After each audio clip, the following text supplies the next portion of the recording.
Good afternoon, everyone. I'll call this meeting of the Woodford County Fiscal Courts Road Committee to order. You probably don't have the roll.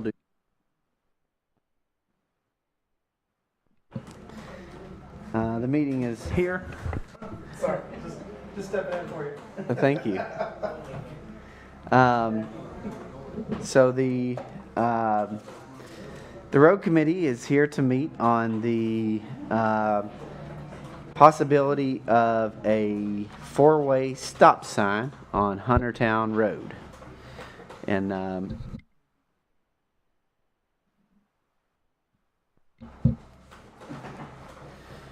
so I'll just open it up.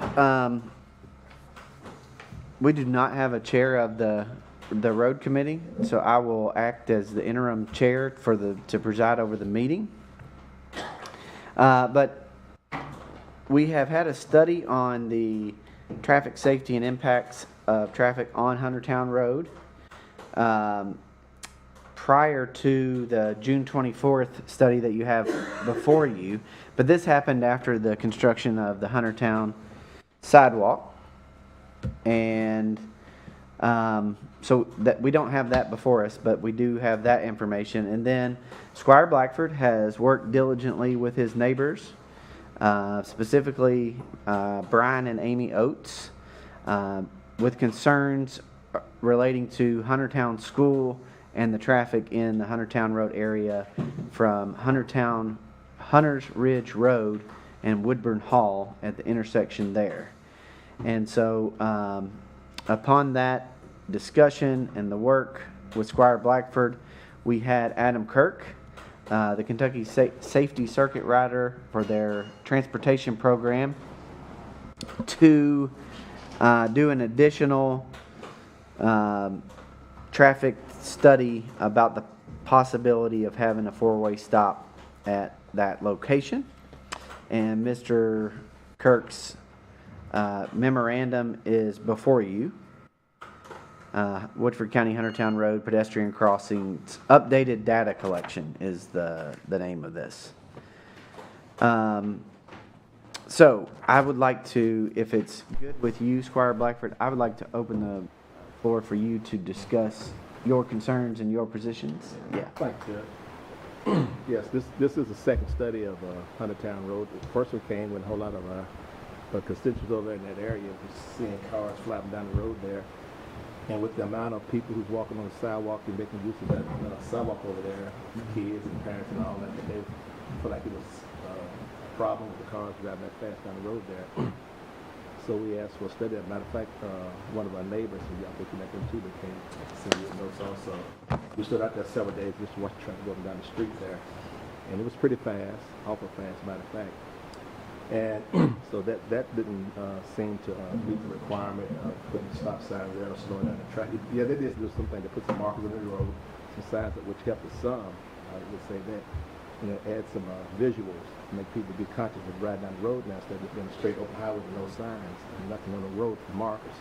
And that was done at that time during COVID, which we knew that at that time it was going to be things to be slow and wasn't up to this fullness of traffic.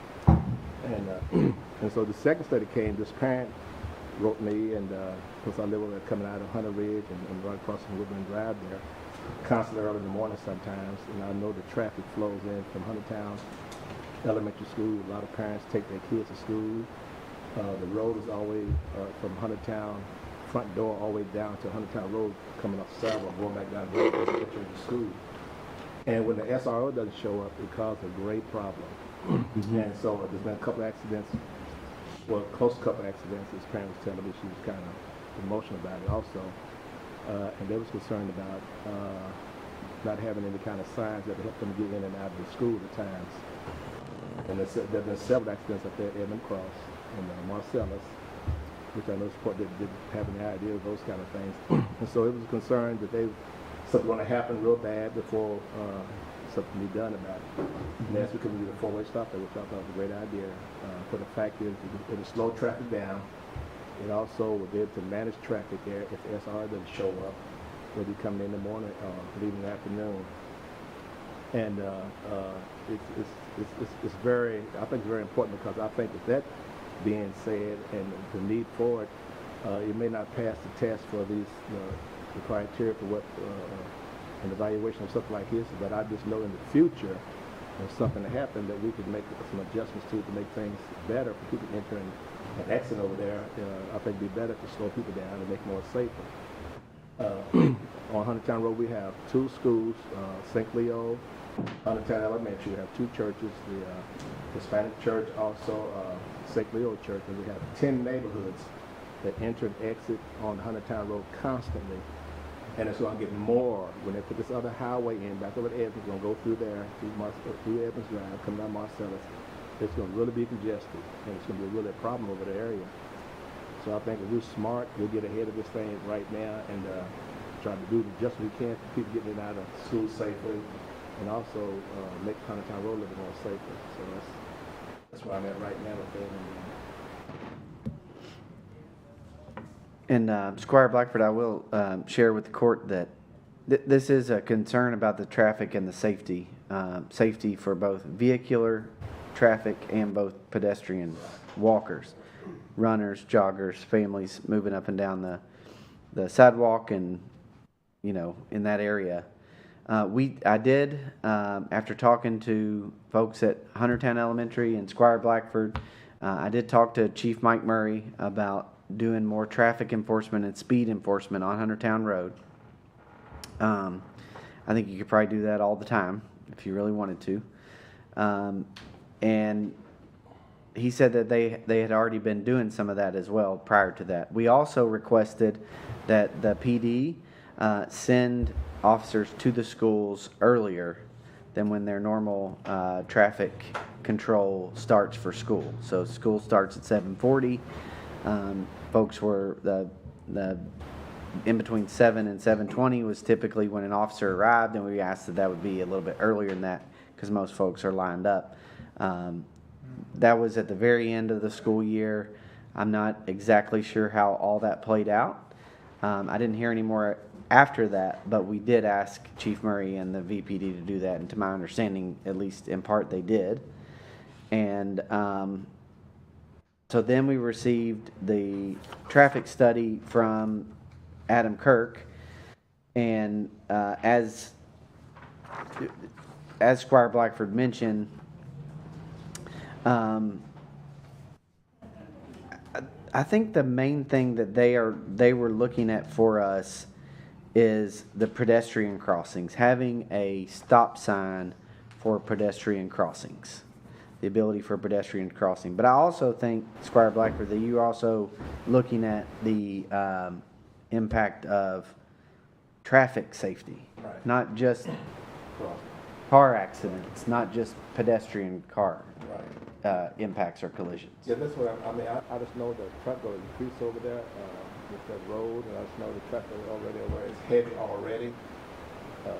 And I just think we need to try to get in front of that right now as we can, because it's not going to get any better. It's going to be more unsafe, the traffic over there, if we don't do anything to slow the traffic down. And I just think it'd be a great thing for us to do, because parents are concerned about that. I'm concerned about it too, you know. The volume of traffic goes in and out of school all the time, and the traffic still on Huntertown Road is still kind of fast, and it's not even a mile stretch, I don't think, from trying to get on Huntertown Road to the end of Huntertown Road, you go on the curve over there. So I mean, they're going pretty fast, and I just think if we get them ahead, we put the four-way stops there, it's going to slow them down to make it safer for people to get them in there. Also, it's really complicated when you get the four-way stop. We all been there. When you get there at the same time, you somebody across in front of you, and you got our main highway going down, you look, you know, who's going to go first, and you go right down, you kind of like that. And since they get there at the same time, you don't know who's going to go out first. So I think it'll alleviate those kind of things also. And but I do know that when they put the highway, maybe Steve will help on this, because you know the impact it's going to make more than I would about that new highway when they connected through there. And people use shortcuts in every kind of way. You know, we driving. We all look for shortcuts to save time. Director Hunter, would you mind to talk about the Edmonds Cross connection? Just a little bit about it. Sure, whatever you can share with us. So I'll just start with, I talk to you guys all the time about stuff. This is interesting to me. This is pretty big deal. And I'm impressed you guys are talking about this and maybe thinking about getting in front of this, because this is something I guess I've thought was intriguing when I got here. I'm aware that we're going to make this connection between Edmonds Crossing and the Legend subdivision. We're going to be making that connection. But when you step back from the map and you look at it from two subdivisions, you can see a route from US 60 all the way to 33.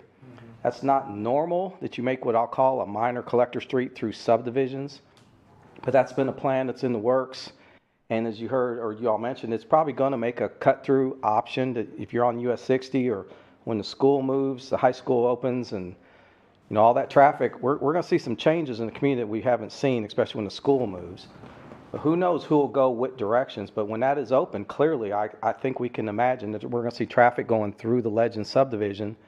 And probably in the morning, there's going to be some stacking of people at Troy Pike turning left. We got a road study Versailles has for the south side that talks about maybe widen Troy Pike up to the Legends entrance to 4 or 5 lanes to deal with that issue. It's going to be intriguing what happens at the entrance of the Legends, turning left, turning right. But on Huntertown Road is interesting because we're going to see more movements there than we probably have ever seen.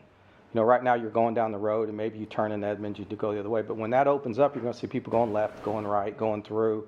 We're going to have more traffic movements, and we won't know that till that's open, honestly. So the idea that you guys are thinking about slowing down a road like Huntertown Road with a 4-way stop or some type of traffic calming before that happens is interesting, because then you might be able to prevent things that ultimately you can't predict. And I will tell you this, I'm a planner by trade, degree. I'm not an engineer, but I've been involved in a lot of transportation situations as a planning director and as a planner. I do know transportation planning. I've had situations like this. I can think of a couple where we did traffic studies on an area and it didn't warrant a crossing or a light. And then I can think of one specific situation on a road called Gordon Avenue, and a little girl was killed in front of the Boys and Girls Club trying to cross a road that we all were saying we need to do something about, but it took that before then we convinced the state, it was a state road, that we need to do some kind of 4-way stop there. And that's what I guess you're always trying to avoid, is you don't want to wait to that situation. So if your gut feeling is it feels like it's an unsafe intersection, what do we need to do? Stop signs are a quick fix to try it out, and you can back off of them if you have to. You can go 4-way and go back to 2-way if you have to. But it's interesting, it's a county road, so you guys have the ability to do what you want. State roads are trickier. A lot of times you got to get those warrants in place before they'll make any improvement with the traffic light or 4-way stop. So I could see the need that a Huntertown Road and Edmonds Crossing 4-way, and then this situation with the school, I've seen all kinds of schools do creative things to deal with exactly what you described. Pedestrian crosswalks, embedded crosswalks, pedestrian signals just for pedestrians at the school. And Judge, you mentioned bike and people running. Now that we've got a sidewalk there, just there's a lot more things happening. But the thing I'm most intrigued by is if you really pull back from the map and you just look at Versailles, Huntertown Road, I know we thought of like a minor collector road or major collector roads that moves through. It was an old county road back in the day. But now that you see all the growth on all sides, if you just step back, I look at Huntertown Road like it's just part of a giant subdivision. And you think about it like it's just an internal road and a lot of growth. Well, naturally, if this was the main road to a subdivision, we'd busy it up somehow, slow it down if we could, because we wouldn't want a throughway through the middle of a residential area of that magnitude. Other cities might slow down the speed tables, embedded crosswalks, pedestrian crosswalk signs, or yield signs in those there's a lot of ways you can go, but when the connection opens, and that's what you really asked about, I don't know the timing of that, because the developer in the Legends is turning in plats piecemeal, so they just turned in 10 lots, and all 10 lots sold right away. So the next phase I'm hearing is 14 lots, and at some point they're piecemeal going to get back to that last section where the roads will connect. So we don't have a timeline because it's being driven by minor plats just coming in piecemeal like that. So that connection might not be made for a year or maybe longer, because they won't connect it till they bring that last section in of the Legends, and then they'll have to make those connections. So it may stay gapped for a while. So at the timing, it's tough to figure that out, but of course you got to rely on engineers to do the stuff like you all said and give you the guidance. But I've seen communities do 4-way stops at what they think are tricky intersections, just especially around schools, just to try to do what they can to get kids and folks walking across busy roads. When I drive out there, it's interesting to me, I didn't even think about the speed limit is. I don't speed though. Kenneth told me what it was. But it feels kind of like an urban section, like you mentioned too, you get to the park. You know, it's real busy through there, a lot of roads, a lot of cars coming in different directions. And I guess it's 35, is that right, through there, or is it 35? Yeah, I think people are going faster. And then there's a lot of people crossing the road and pulling out, and it just seems very busy with all the development, so. That's, Judge, all I have, unless you guys have any questions, but it's nothing the planning commission would weigh in on, but if this was an internal street in a subdivision, we'd probably be asking the developer to address all intersection crossings with either two-way stops or, four-way stops or something of that nature. Right. Yeah. Right. Thank you, Director Hunter. Yeah, any questions or anything? Anybody have any questions for Director Hunter? Thank you, guys. Thank you. Squire Blackford, if you wanted to comment on that, or? No, I appreciate you there. I know you have a better idea of the road going back there, what it's going to cost for our rate, but I agree with you 100% because see, I think people get on Huntertown Road, they just start accelerating because it's kind of going out of town. And I think a lot of times we drive like that because we're out of habit. So I understand this kind of thing would happen. I just think we get it from this man, it'd be safer, that parents be more comfortable driving the kids in the school, dropping them off, that kind of thing. So that's my feeling. So I'm trying to do the ask me to bring to the court. Absolutely.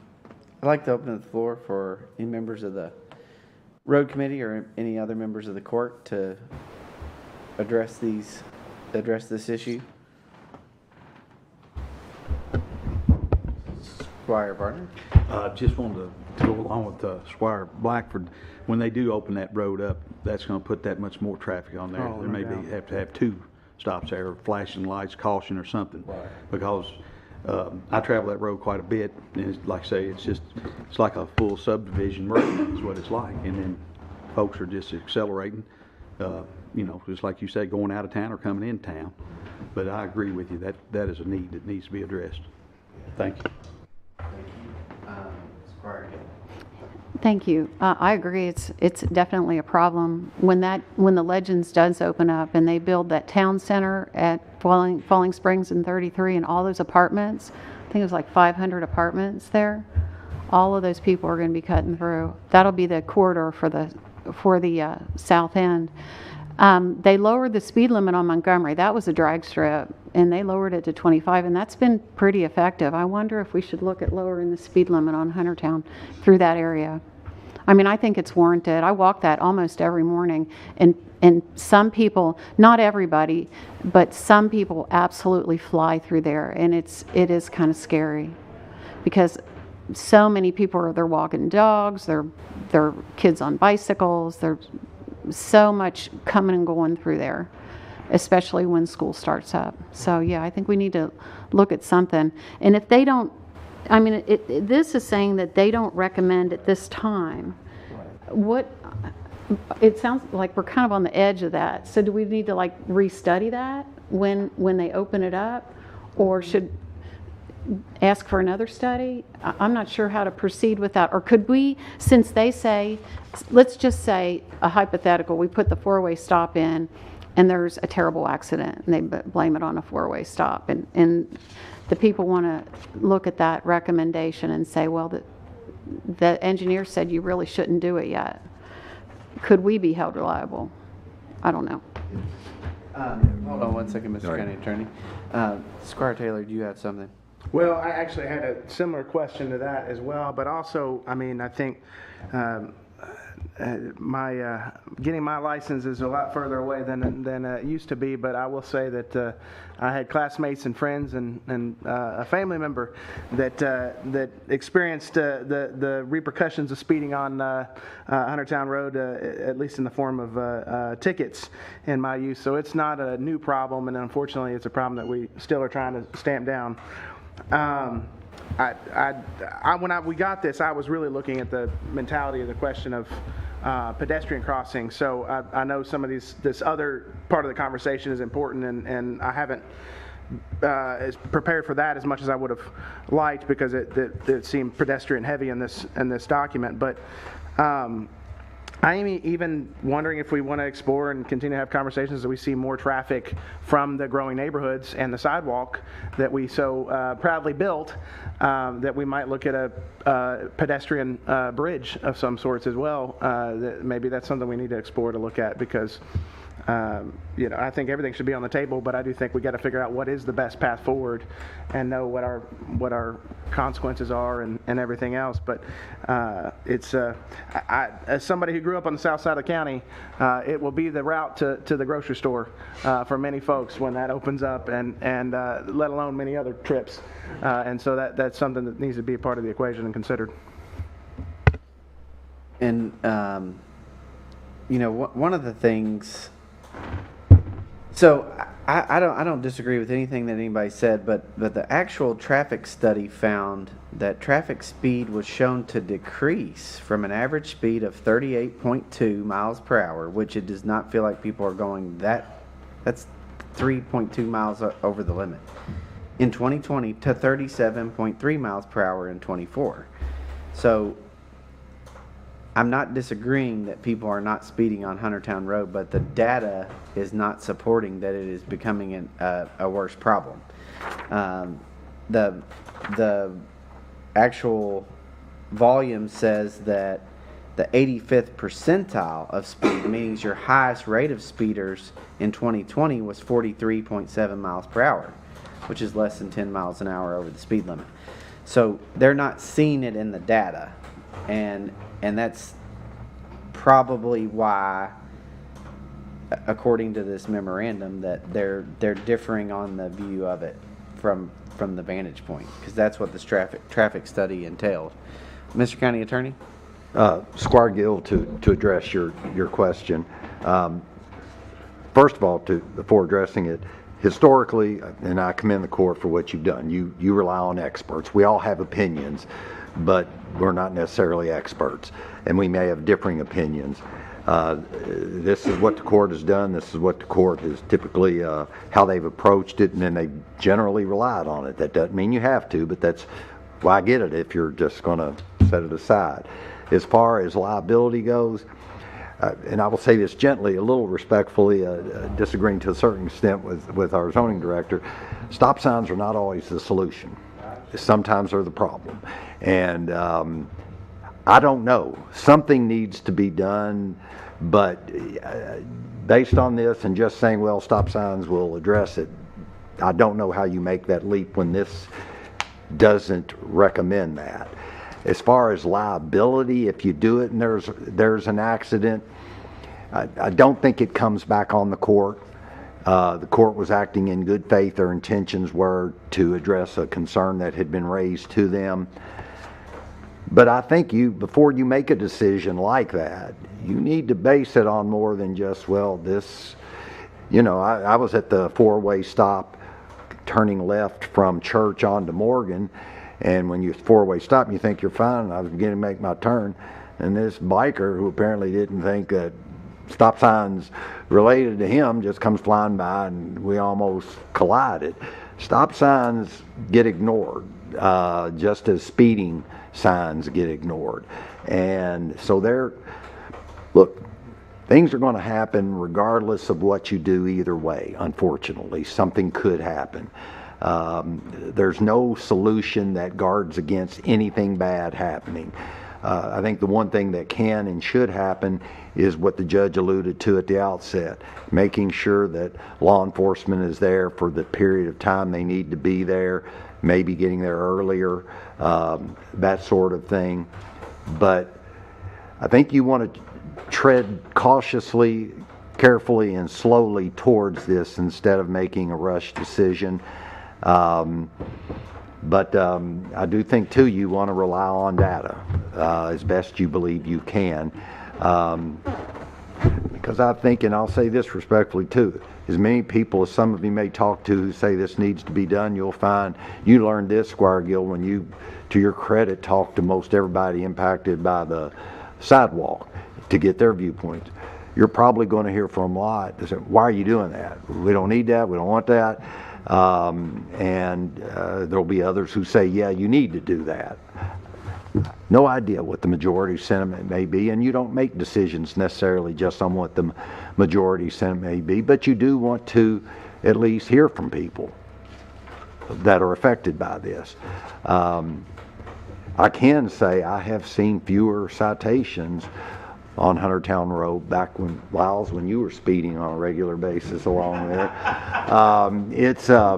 But again, that could be less enforcement, but the enforcement could be less because of less complaints.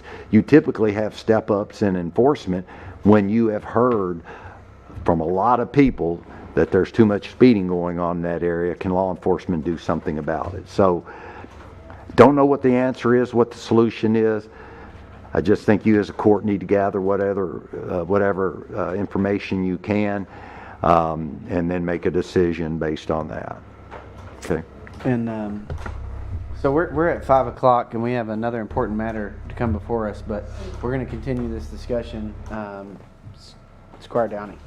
I'll be brief, or try to be brief. I agree, Mr. County Attorney. I think my point was, looking at the data and what it is suggesting. I think anecdotally, we all know they're speeding here. I mean, I go back to when I was campaigning for this office. If I could snap my fingers and put a speed bump where every constituent wanted to put a speed bump, you couldn't drive through Versailles without putting a speed bump in, because everybody thinks speeding is the worst case thing happening on their street.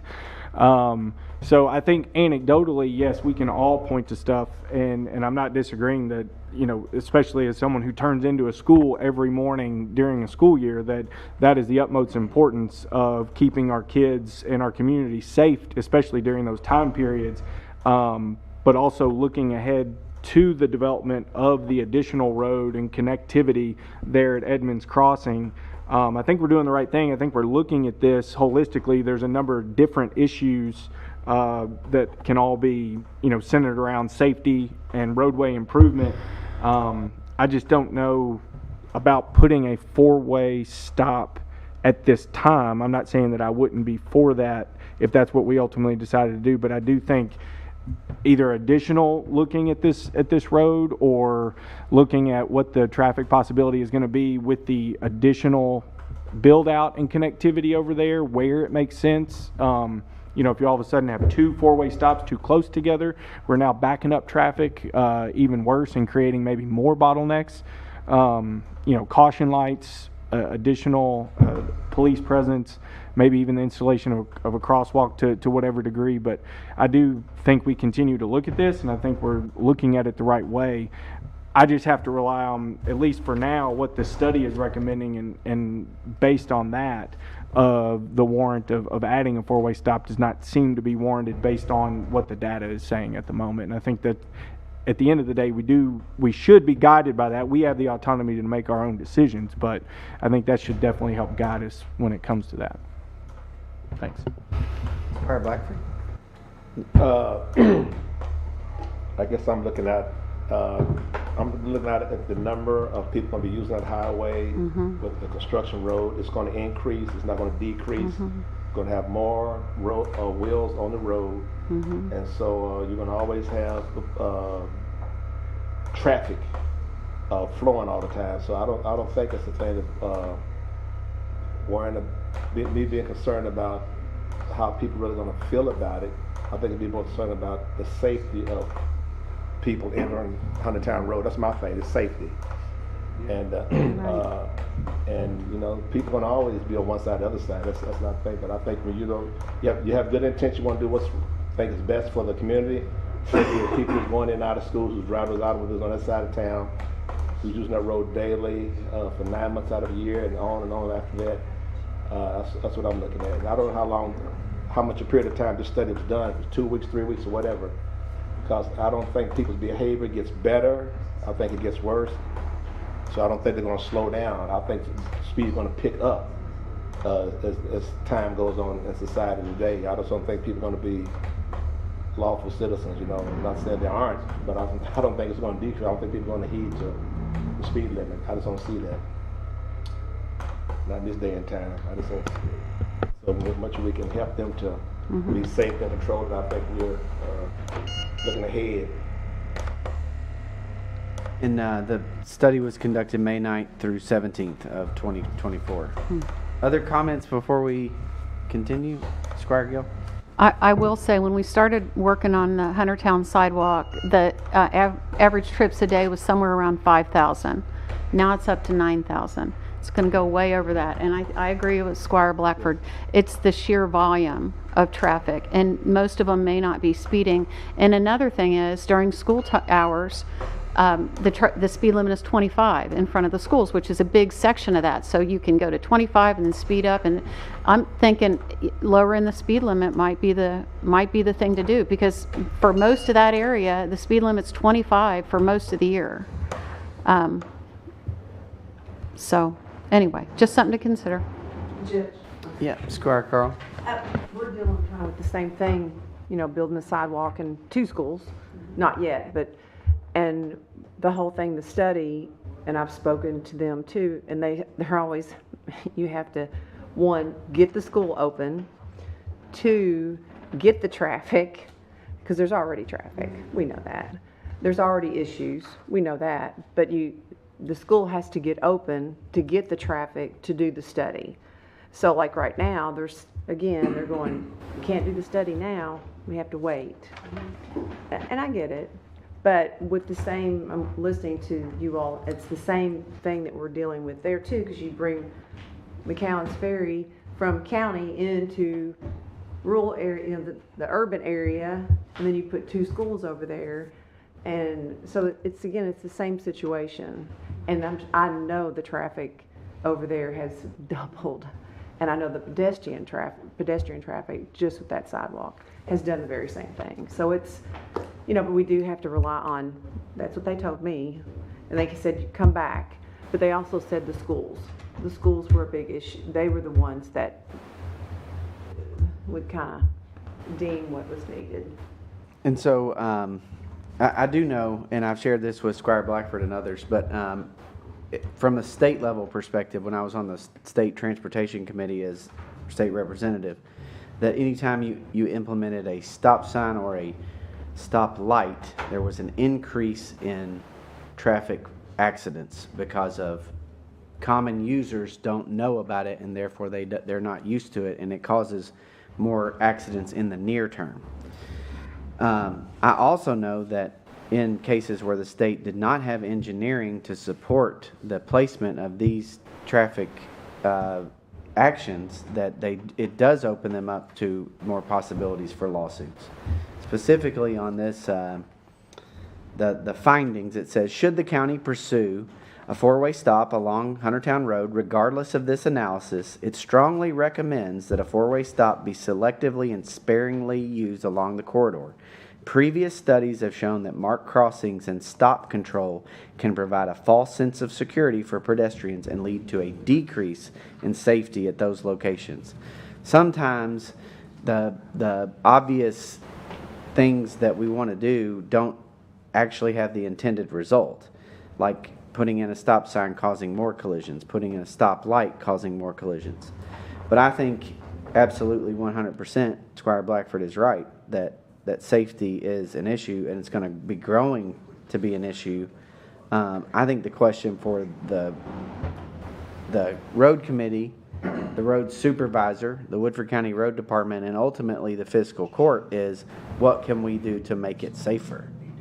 What actions can we take as a collective to make it safer? And I do agree 100% with Squire Blackford. If it's unpopular, that doesn't matter. But if it's not supported by traffic safety engineering, then it could lead to additional issues that we don't want to create, we want to prevent. So, Squire Blackford, how would you like to see us proceed? Would you like to meet again? Squire Brown? Yes, sir. I agree with them 100%. Been on the road committee and stuff in the past. We need that out there. Now, you're right, a stop sign can cause problems, but it says STOP. If you run it, you're not supposed to. So when the kids are going across, if the police is not out there helping them get across, you need a 4-way, I feel, out there, because I've been out there a bunch and been on the road in the past. that I've seen and heard a lot of problems, and we had problems before we had that.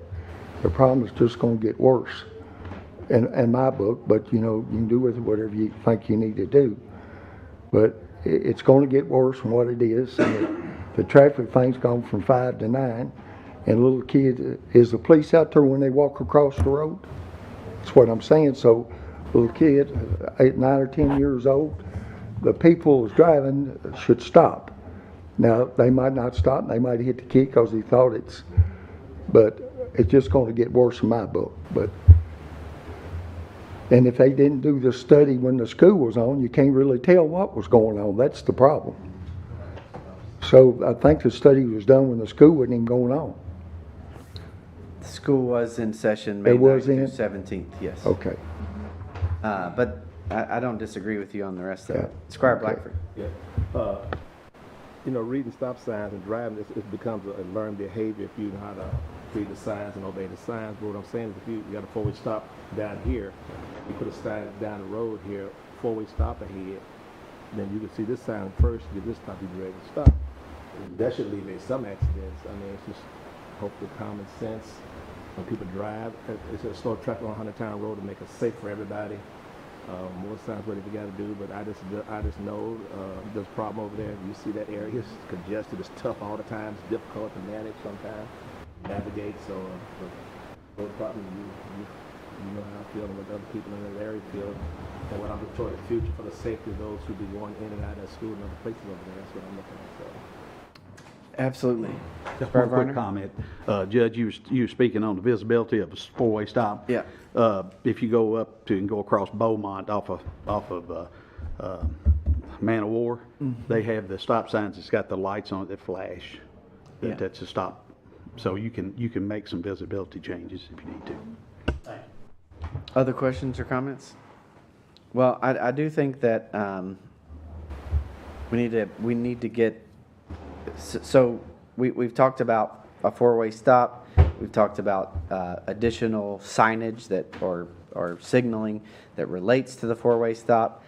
I think that Squire Blackford, we need a little bit of direction on how you'd like to proceed, how you'd like the road committee to look into this further.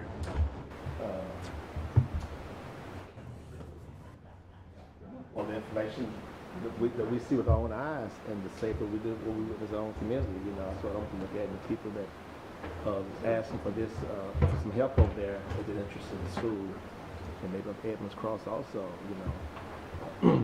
Like I said, it was not too long ago. I've seen 2 accidents over that Edmund Cross coming out of Marcellus, right in the middle of the road right there. They have to pass by the time it was, you know, everything had already happened.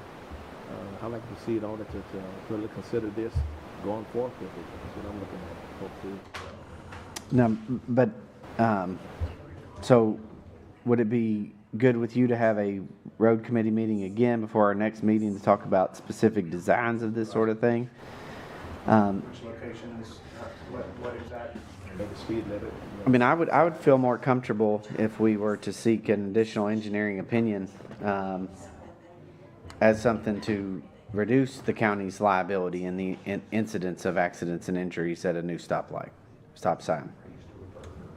Maybe they recommend something totally different, but that would probably be a more prudent way to proceed. But we can do however the pleasure of the committee and the court is.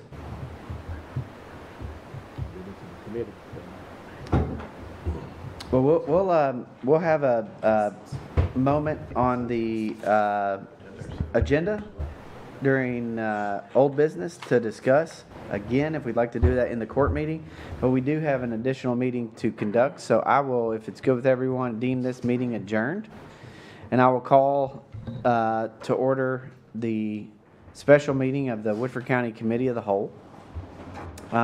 If someone wouldn't mind open that door. So we do have folks that wish to seek to address the court regarding rail explorers, and I'd like to invite them in. And if it is the pleasure of the court, I'd entertain a motion to suspend the rules to allow public comment.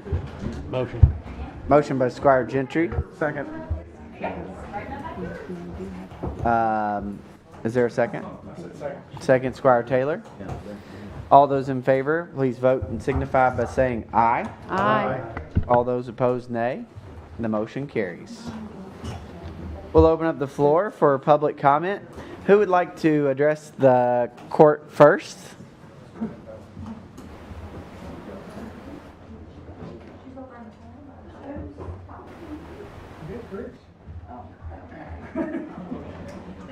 Welcome, sir. If you don't mind to turn on the mic, state your name for the record, and the floor is yours. Thank you. Hi. My name is Chris Hooten. I live on Tyrone Pike, and as I'm sure all of you are aware, the property adjacent to our homes was once an abandoned railroad. In 1986, this property was not sold, but given free and clear to the Bluegrass Railroad Museum. The Bluegrass Railroad Museum is a nonprofit organization, and this property was deeded with a specific condition attached, which is a right of reversion. I have here the original deed from 1986, which reads that if the property is used for any other purpose than a nonprofit public facility, then the court has the duty to revert the property back to the county, away from the Bluegrass Railroad Museum. It's come to our attention that the Railroad Museum has entered into a contract with a for-profit entity to allow the use of recreational cart tours. While the nonprofit organization receives a small fee of only $2 per passenger, the for-profit entity keeps the $97 fee of the total $99 per passenger. That doesn't really sound like a nonprofit activity to me. The impact of this violation has been severe to our community. The recreational carts generate a significant amount of noise, which I'm sure you've heard.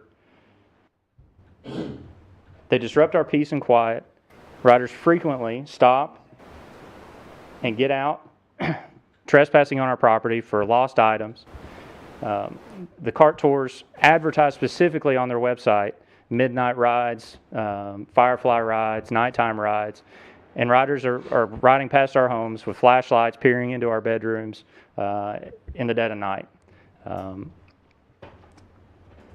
The situation is not only a breach of the agreed upon terms between the Woodford County Fiscal Court and the Bluegrass Railroad Museum, but also a serious nuisance that affects the quality of all the adjacent homeowners. The continuous noise, invasion of privacy, and trespassing has led to diminish our property values. Properties in our area are now less attractive to potential buyers due to the constant disturbance and privacy concerns associated with the cart tours. The decrease in property values directly impacts the county's property tax revenue.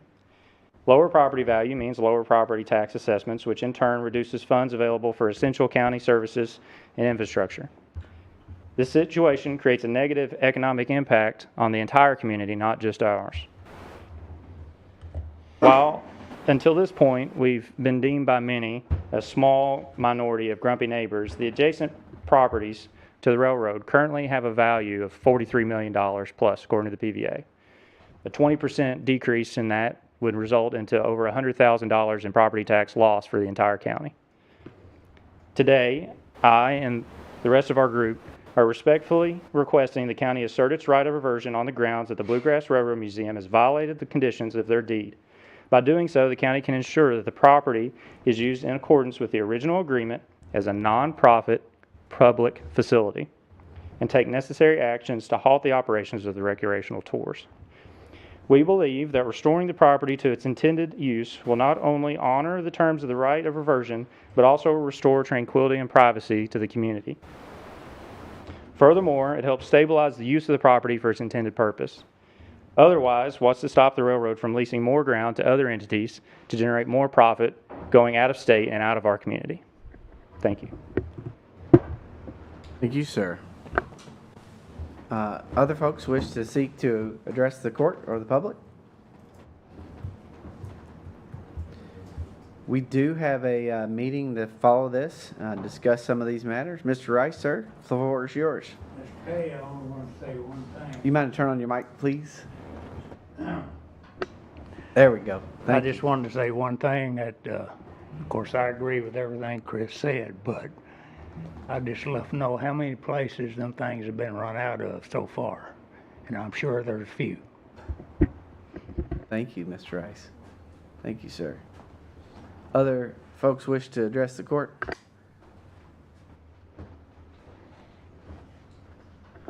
My name is Dale Dragomir. I also live along Tyrone Pike and had the opportunity of speaking with you all, I believe, about 2 weeks ago, and hope you all had a good holiday, 4th of July. And one of the things I talked about was the quality of life.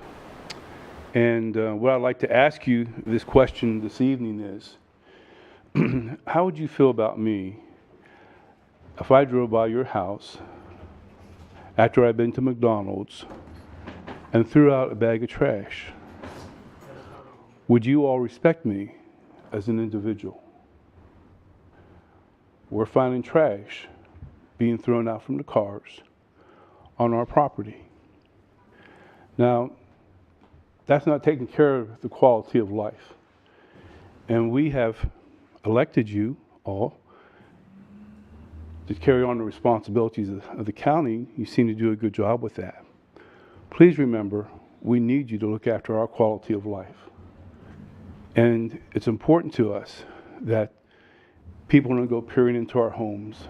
People don't leave their trash on our property. Now, if I ever do what I first mentioned when I got up here about leaving my McDonald's bag in your yard, my dear mama, bless her heart, will come up out of her grave and tear into me like she did when I was younger, because you just don't do things like that. You and I know that people aren't raised that way nowadays. People don't care. I'm asking you to care for us. Thank you. Thank you. Other folks that wish to address the court of the public? Hello, my name's Travis Thompson. Me and my family, we would be leaving the county park, the second private driveway that the railroad goes through. We've never had any issues with the train. The train blows his horn before every driveway, and he comes through Saturday at 3 o'clock, Sunday at 3 o'clock, and he blows his horn at every driveway. And the train is hooked together. It's not sporadic to where I think there's 20 some odd carts.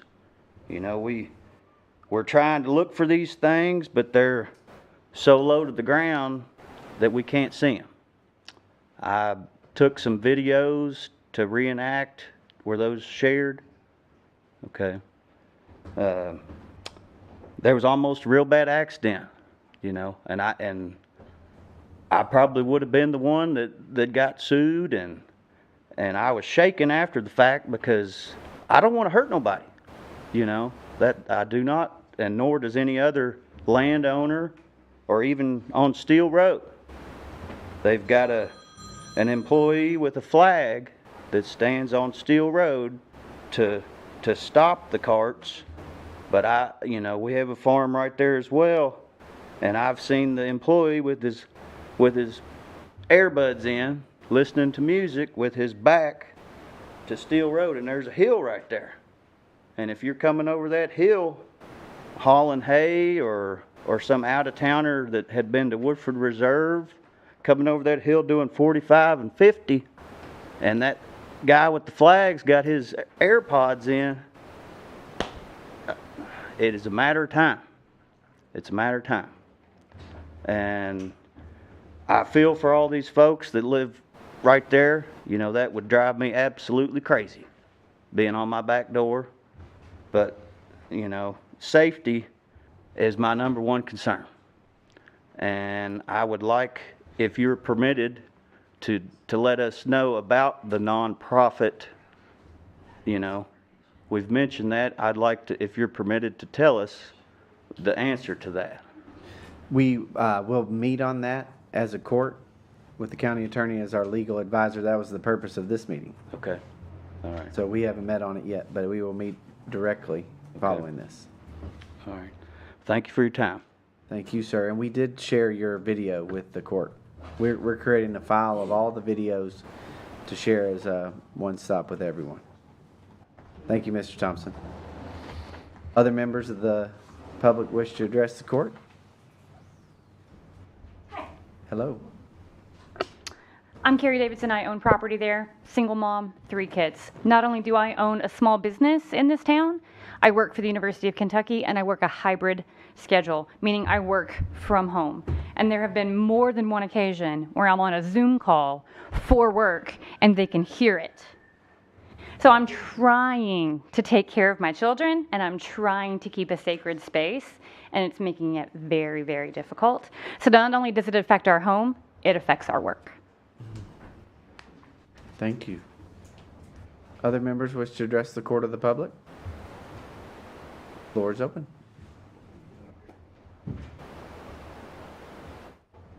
I'm Dylan Richardson. I don't have a whole lot to say. I sent you some videos here shortly ago, and that was at 10:30 last night. I don't know if you've had a chance to watch them yet. I think, yeah. But